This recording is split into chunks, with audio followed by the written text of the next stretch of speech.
Welcome to another episode of the Onsie Talk Show. Hashtag this is us. And today I've got my amazing friend here. I don't even know, but he's my friend, I guess. Yeah. His name is Carlos. His name is Carlos. And Carlos Frazo. Yeah. And I pronounce it correctly. Yeah, Carlos Frazao. Oh, yeah. But yeah, so you're going to introduce yourself so you can pronounce it better for me. My name is Carlos Frazao. I'm from Carlos Frazao Photography.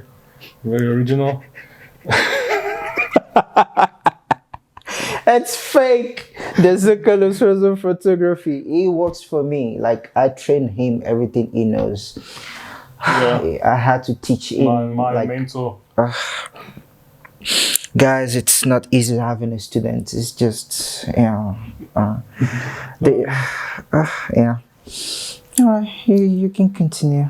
Yeah, so I have been shooting full time for about a year and a half now. Shooting for about three and a half years in total. And yeah, I mostly shoot glamour and beauty portraits. What else do you need? Do you shoot people? Yeah, mostly just people. People like this? No animals. No animal. This is not an animal. It's a teddy bear. It's your co-host. He can send you off the show if you don't address it properly. Yeah, it's the co-host. Okay, sorry, co-host. Hello, puppy. Awesome. Thanks so much, brother, for joining me today. I really appreciate it. So today we're gonna be chatting about challenges in the photography world, editing, shooting, camera, everything. We're just gonna jump in and out of everything. But before that, what do you have in your bag? What's in your bag? Your camera, your lens, your lights? Camera. So I have two bags. One would be my camera bag, and I have one for my lights. Oh, okay. Camera bag includes a Sony A7 III and A7C, along with a Sigma 50 1.4 ART and 85 ART. And my lighting bag that has Godox 8600 Pro and two 8200s. Sure. So that's my main kit. Sure. Rich people here, guys. These are rich photographers, yeah. But awesome. And all right, cool. So I think since we already talked about what you have in your bag, so let's talk about what is the greatest challenge you've had so far when it comes to. Let's start with a client, dealing with a client. What's your biggest challenge? So what I'm gonna do is I'm gonna share just one of mine randomly, and then you're gonna go for the next one. So I think another one I was hoping to share today is a shoot I did a while back. It was a commercial shoot. It was shot in Sentin, and what happened was I had a brief. They gave me a brief of you coming to shoot A, knowing that when I get there, they're gonna tell me to shoot B. So they didn't tell me. So I got there, and then boom, they gave me something. I was supposed to shoot for 2 hours. I ended up shooting the whole day. I went home 12 midnight. It was way past curfew. Got stopped by the police officer. That nigga got excited, got some random stuff, but I had to shoot the whole day. And even like lighting wise, I didn't go with like an extra battery. So I had to improvise and just drop down the power of my light and just pump in a lot of ISO.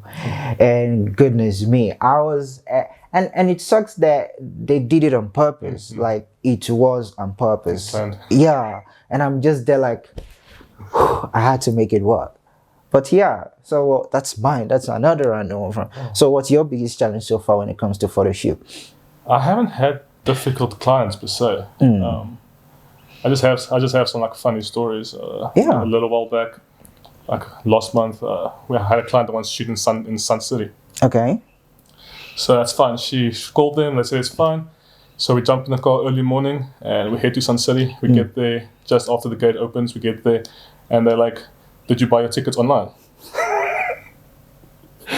So she's like, "No, but they said we can just come." So okay, so we went to the spot to get the tickets. Sorry, no, they're sold out for the day. So we drove all the way to Sun City, got there, turned around, and came home. So we basically had like a 5-hour Uber drive. Wait, so you drove all the way to Sun City for nothing For nothing. and drove back home? Drove back. Well, that is something special, guys. So that was a fun experience. I continue from where we got from. So, like, you drove all the way to Sun City and drove back doing nothing. Like, that was Absolutely just the nothing. whole day. So it was basically like a 5-hour Uber drive. Luckily I got paid to. Yeah. I was about to ask that, like, you got paid because it was your time. And Yeah, no, it was basically a waste of half a day. So hopefully we're getting there next month again. So hopefully it's sorted. yeah. And I think, well, with the level we are now, yes. it's probably gonna be much easier if they don't lock us up back for December, though. So, Probably. goodness. Yeah, so it's that, and then other funny story I had a little while back. I did a shoot as well, and the client messaged me. She's like, "Oh, I love my photos. Everything looks amazing, but why is my background blurred in my photos?" Oh goodness, I think that's one of the general challenges. I think I also have that challenge because, like, you get clients who come from taking photos with their cell phone where everything is in focus. And I mean, I don't know, you can't really blame them for that. But like, one of the things one of my mentors told me is you need to educate your client, because now you have to explain to them why the background is blurred. Yeah. It's because we're not taking photos with a cell phone, we're taking photos with a camera. And like, even sometimes when I see, that's why, like, for me, even when I'm shooting like on my camera, like, I can go higher than f2. The moment I'm doing f2.8, f4, I'm already like, oh, It hurts. yeah, It's like goodness. It's like white paper 1.4. Yeah, I mean, like, you have a lens of, I mean, you just bought a huge lens of f1.4 and then you shoot in f5.6, like. It just feels like such a waste. All right, and there was something I also found out recently, that some of these lenses, like let's say 50mm f1.2, the photo is actually more in sharp at f1.2 than f4 or f. That was really confusing for me. I don't know the technicalities around that. That's strange. Very strange. Must be a Canon thing. He said it, not me. He said it. All right, cool. So next challenge, editing. All right, so I think you're gonna go first for this one. So like, what when it comes to editing, what challenges have you had in regards to like dealing with client and stuff like that? Maybe not with client actually. Like, what challenge you've had with yourself? Client wise, it's always like the weird thing is, like, a client books you, they know what your style is. Okay, I know where you're and going. then you're like done with the shoot. They're like, I please want everything to look natural. Yeah. And it's like, why did you book me if it's going to be that way? You know, and then it's actually more difficult to make something look natural than it is to stick with your style, because it just feels way different. I agree with you. That's one side of it. And then I have the other side where I've had clients where, like, I just want to look like a catfish. You know? So it's like, liquefy everything, make everything bigger, make everything smaller. And that as well isn't what I do. So that's like editing issues that I've had with some clients, but otherwise most of them don't have an issue. Editing myself, you're always learning. You know, it's that's the fun part. Trying stuff, new stuff, new techniques, new color grading. But yeah, you never stop learning. Photoshop is infinite. You know? I definitely agree with you there, because like especially the part of like when someone they book you because of your style of photography. And then, because now the other thing for me is, if you are telling me that this is what you want from the beginning, then I know, like, okay, cool, maybe I need to compromise a little bit. But now you already booked me for my style, and in the middle of the road you're like, okay, now I want to go left when we're already heading right. And it's just like, it becomes annoying, but then we shoot certain ways to fit exactly our style, you know. Yeah, especially when it comes to the editing side, actually, from, because like, I already have specific way I do my editing, the specific way I do my coloring, and then you do the whole shoots, do everything, and like, nah, I look weird, I look different, and I'm like, okay, It doesn't feel like your work, right? That's the And thing. I think the compromise I've had to make is when I had a commercial client where I know like, okay, that one is a bit complicated because they might want different stuff. So but that one they already brief you from the beginning, telling you like, so you know for sure like, okay, now I'm shooting just natural light or I'm shooting strobe, and it's really complicated. And how long does it take you to edit one photo? So what? Okay, gosh. so what's your minimum time and your maximum time of editing a photo? So a lot of variables go into that, but it's usually between 30 minutes minimum to about 2 hours per photo. You know? Okay, yeah. I think it's really about the same range because like especially when it comes like to the creative side where like you're doing full body cleaning, retouching, dodge and burn, eyes cleaning, liquefy, hair straightening. Takes a while. Goodness. I believe we can call ourselves a surgeon sometimes because of the things we do to the human body in Photoshop. But like Photoshop surgeons. Yep. Like I can't wait. Like I even I bought my iPad now. I want to try a new system that I see people do because like since I signed up for my Photoshop now, I can have Photoshop on iPad as well. And that way I can actually start my foundation on my iPad and finish up on like yeah. So like because I had to decide between buying a iPad or the Wacom tablet, the one with the photo, just like do up close editing and stuff like that. And I actually play with it on the iPad. It kind of feels cool, but like we'll see it moving forward. And can you use all your plugins and stuff as well? Okay, so you can. So that's why I always say you just use the iPad for the foundation, like clean the skin, cropping, Basic and grading. very basic.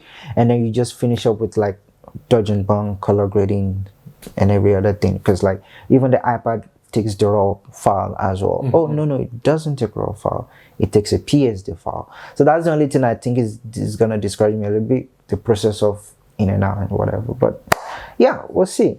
All right, I think that's about it. What is our next challenge? All right. Our next challenge is equipment. What challenges have you had with equipment in regards to like? So let me tell you another random one from my side is I set up with my huge 180 parabolic umbrella outdoors. My stupid self, I don't know what I was thinking. You know, like I literally put it there on the stand. It's a huge umbrella. Even a small umbrella, the wind will carry. Yeah, but the bigger, it even makes it contains a lot more wind. But for some, I still don't know what I'm thinking up to today. I still look like, and I feel like I sabotaged myself on purpose. So I put it there, no stand, no bag way to hold it down, and it just left. Then I left, came back, it was on the floor. I was just like, yeah, whatever. Yeah. So what's your challenges when it comes to equipment wise like that? Either with lighting or camera, or maybe you forgot your battery or your battery died, memory card full. I usually shoot by myself, so I don't have an assistant or anything like that. So one day as well, we were shooting outdoors strobe. Godox P90. Oh shit! So you know that thing likes wind. Yeah, definitely. That thing likes wind. On the C stand, the wind was pumping. We were in a field, open field. So I was literally standing on top of my C stand with one hand, trying to hold this umbrella, trying to shoot with one hand. And this umbrella is literally spinning like this boy. Around. Oh, that was hectic. Yo, okay. At least it didn't take you and the stand away. Luckily, yeah. So that was one. Other having a camera break on a shoot. It was fun not having a backup then. So that was a fun time. Yeah. Waiting 8 weeks for repairs, and then it was still broken. Ouch! And then you're waiting for something that is broken. Yeah. So then I got it replaced at least. So now I have a backup. Don't go anywhere without a backup. Yeah. Have backup camera, backup lenses, backup batteries, backup memory cards. Literally if you have something, have two of it. True. Just to be safe. I agree with you there. Yeah. I think another challenge I had similar to that was, I think it was a corporate shoot at one of my client's place. It was in Santin, and so it was also the same stupid mistake I made without giving it a balance, and it fell on her. But like you know when you're like, Like I was so slow motion. I was so confused. Like, what did this just happen? Like, it literally fell on her. But luckily, she was able to like grab it because it should have. Because I think what other people would have done is like maybe like get scared and actually do this and then actually falls on them instead of just like blocking it out. But yeah, whew, all right, that's an awesome one. So, all right, so we are approaching the end of the episode now. So just quickly, what advice would you give? Let's see. What advice would you give people who take photos on their phone and now they getting a professional photos, like how to prepare themselves or something like that? Or what advice would you give someone when they have to take a photo with a cell phone? I'm the wrong person to ask. I cannot take a photo with a cell phone to save my life. Come on, you take selfies. Not to save my life. My wife asked me for a photo and then she just walks away. That's how bad I am. I suck with taking photos with phone. Literally. Not take a photo with a phone. I don't know how to, but like, and that's like an auto mode. Well, like I'm really interested with the new iPhone 13 camera system. I'm quite curious about that. We'll see what happens. Maybe there's someone out there who's gonna be like, let's send you one of these things to try, like, yeah. Wishful thinking. all right, awesome. All right, so lastly, I want you to just share with the guys your platform where they can find you: Instagram, Facebook, website. Do you have like an OnlyFans account? Are you on Pornhub or something? Like wherever they can find you. I mostly just work off of Instagram, which is Carlos Rizal Photography. I probably have to start looking at other places as well after this last day we went off, in case you don't come back on again. Right, like goodness, yeah. So that's my main platform of choice. There is Facebook and stuff as well, but I think most people use Facebook anymore. Awesome. So Instagram is the place to find me. Yeah, awesome. Bro, thanks so much for joining me today. I really appreciate it. I really appreciate it. And thanks so much, guys, for joining us on this episode again. We'll see you next time. Cheers. Cut.